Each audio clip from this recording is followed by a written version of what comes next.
What does it take for a man who has seen everything in basketball, the championships, the rivalries, the generational shifts, to stop mid-conversation and say, she's different? Not different for a woman, not different for this era, just different. Full stop. That's the question hanging in the air right now, because it's happening. The legends are talking. And when men like Michael Jordan, Larry Bird, and Shaquille O'Neal start breaking their carefully guarded silences, you pay attention. Because these aren't men who throw praise around. They've earned the right to be selective. So when they speak, it means something has genuinely shifted. This isn't a story about highlights or stat lines, though there are plenty of both.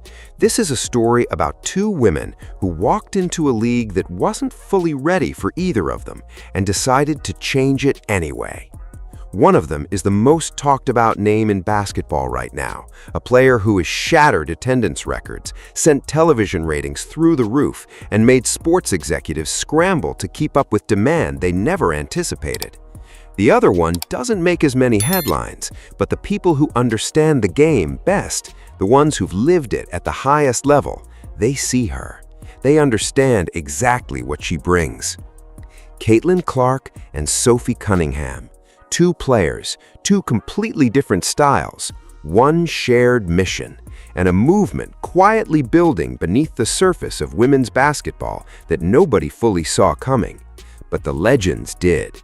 And what they're saying about it is worth every second of your time. He didn't need a microphone. He didn't need a press conference or a carefully worded statement drafted by a team of publicists. Michael Jordan, a man whose relationship with public commentary is famously measured, restrained, and reserved for moments that actually warranted, simply said what he saw. And what he said stopped the basketball world cold. Jordan rarely steps into the conversation around women's basketball. That's not a criticism, it's just the reality of who he is and how he operates. When he does speak, it's because something has genuinely moved him. So when he acknowledged Caitlin Clark and Sophie Cunningham in the same breath, without a stage, without a camera crew, without any of the machinery of modern sports marketing behind it, people noticed immediately. This wasn't a sponsored post. This wasn't an appearance fee. This was a man who has seen the game from every possible angle, quietly admitting that something real was happening. What he said about Clark was striking not because it was flattering, but because of what it wasn't. He didn't talk about her shot selection. He didn't cite her assist numbers or her three-point percentage. Those things exist and they're remarkable, but Jordan looked past all of it. What he saw was presence, command, the kind of ownership over a moment that you cannot teach and cannot manufacture. He said some players need the spotlight to warm up before they find their footing in it. Clark walked in already on fire. That's a fundamentally different observation than she's talented. Talent is common enough at the professional level. What Jordan was describing is something rarer, an innate authority that the court recognizes before the crowd does. His pivot to Sophie Cunningham was equally telling, because Sophie doesn't get the Jordan treatment in most conversations. She doesn't generate the same volume of headlines. Her name isn't trending after every game. But Jordan didn't frame that as a deficiency. He framed it as a different kind of excellence. He called her a storm in sneakers, a player who transforms the game every time she steps on the floor, not by demanding attention, but by earning it through sheer relentless force. Her tenacity, her willingness to do the hard, unglamorous work that most players quietly avoid. He said she plays at its personal. Coming from a man whose entire legacy was built on converting rivalry into obsession, that might be the highest compliment he knows how to give. The reason this moment landed so hard is because it wasn't transactional. Jordan wasn't there to promote anything. He wasn't returning a favor or checking a box. He saw two women who were doing something that deserved to be acknowledged, and he acknowledged it. Simply, directly, without performance. And in doing so, he did something that full-page endorsements and elaborate marketing campaigns frequently fail to accomplish. He made people feel the change that's already underway. Jordan wasn't alone, not even close. Larry Bird is not a man who gives praise casually. His reputation was forged in an era when basketball was brutally physical, fiercely competitive, and entirely uninterested in sentimentality.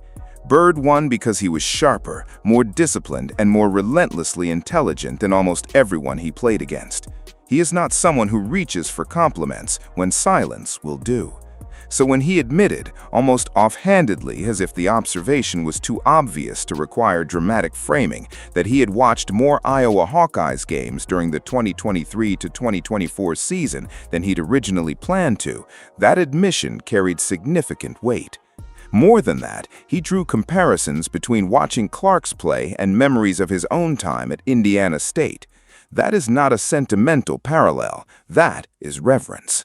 Bird wasn't saying Clark reminded him of his younger self in some vague feel-good way. He was saying that what he was watching carried the same intelligence, the same accuracy under pressure, the same basketball IQ that defined his own approach to the game.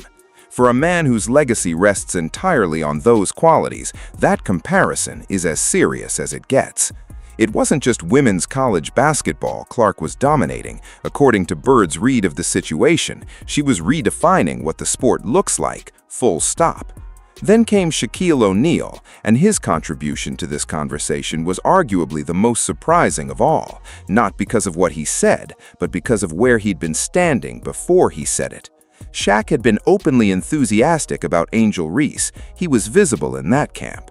So when he paused during a broadcast, mid-thought, and acknowledged that he'd fallen in love with Caitlin Clark's game, the pivot registered immediately. He was careful about how he framed it. "I'm not Shaq right now," he said. "I'm a fan." That single sentence changed the entire register of what followed. He wasn't offering a strategic opinion or a balanced analyst's take. He was speaking as someone who had simply watched the games and been won over by what he saw. Her vision, her decision-making, her leadership on the floor. He made the point that she wasn't just producing impressive numbers, she was consistently making the right play, every time. And hearing that from a man who dominated the NBA for 2 decades through a combination of raw physical dominance and devastating competitive intelligence, who used intimidation and power to collect 4 championships, hearing him say the thing that impressed him most was her judgment, that's a revelation, not just a confirmation. What makes this chorus of voices significant isn't just the names attached to it, it's the consistency of what they're all seeing. Jordan sees presence, Bird sees intelligence, Shaq sees decision-making. 3 different legends, 3 different eras, 3 different frameworks for understanding greatness, and they're all arriving at the same conclusion through completely different routes. That kind of convergence doesn't happen by accident. It means something real is there. Here's the thing about genuine greatness. It doesn't just impress peers, it pulls them in. It creates a gravitational field, and right now, that field extends well beyond the legends of previous generations. Tyrese Halliburton, the Indiana Pacers guard, knows something about carrying a city's expectations on his shoulders. He knows what it means to walk into an arena every night as the focal point, the person the crowd came to see, the player opponent's game plan specifically to stop, the one whose performance sets the emotional temperature for everyone else in the building. He doesn't treat Caitlin Clark like a curiosity or a feel-good story. He treats her like a peer. He described the 2 of them plainly, just 2 point guards trying to lead. That framing matters enormously. He's not talking about her as an inspiration or a symbol. He's talking about her as someone navigating the same professional pressures he navigates, with the same sense of responsibility, the same weight. He attends her games, he speaks about her publicly and without any hedging, and what he respects isn't just her ability, it's his understanding of the pressure she's absorbing and the fact that she's absorbing it without cracking. Sports analyst Jason Whitlock put it in the simplest possible terms: people want to play with Caitlin Clark. One sentence, no elaboration needed. In a league where rosters shift constantly and team chemistry is one of the most fragile and valuable commodities in the sport, that statement cuts through everything. It means she's not just a draw for fans, she's a draw for players. Coworkers want to be around her because of what she brings to the culture of a locker room: discipline, trust, direction. Those qualities don't show up in box scores, but they're what championship teams are built around. Sophie Cunningham's arrival in Indiana tells a parallel story, but through an entirely different lens. She wasn't brought in to be a star. She was brought in to be something arguably more valuable, a stabilizing force. Flash has never been Sophie's currency. Force has. Her career path, from Missouri to Phoenix, overseas during the off-seasons, navigating the financial realities of a league that has historically underpaid its players relative to their talent and impact, that path has given her something no amount of natural talent can replicate. A bone-deep understanding of what it costs to survive and compete in this environment. She knows what the league looks like when the cameras aren't rolling. She's been living that version of it for years. And then came the moment that crystallized exactly who Sophie Cunningham is and what her presence means in Indiana.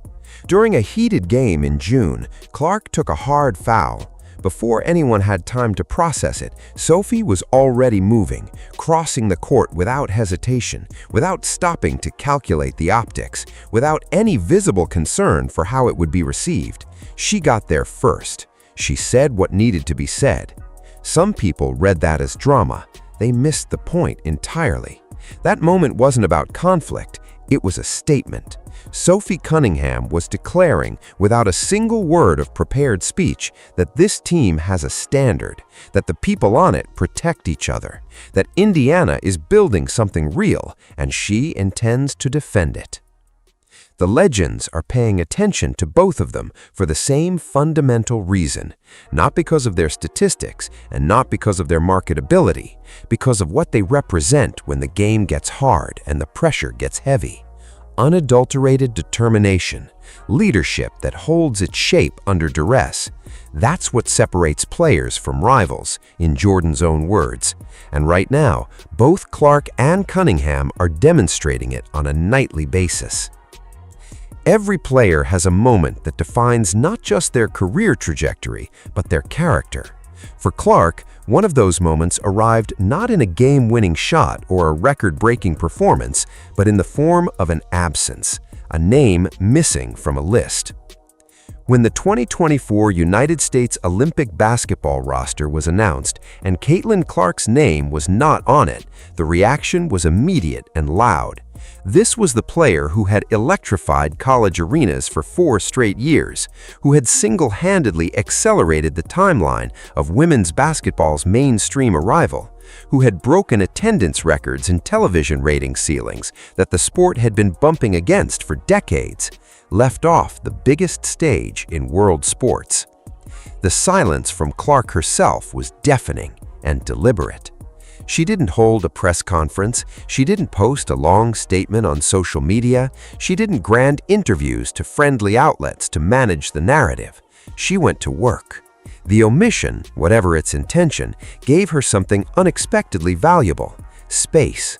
Free from the schedule of Olympic coverage and the noise of global sports media, she could focus entirely on the one thing she's always done best: getting better.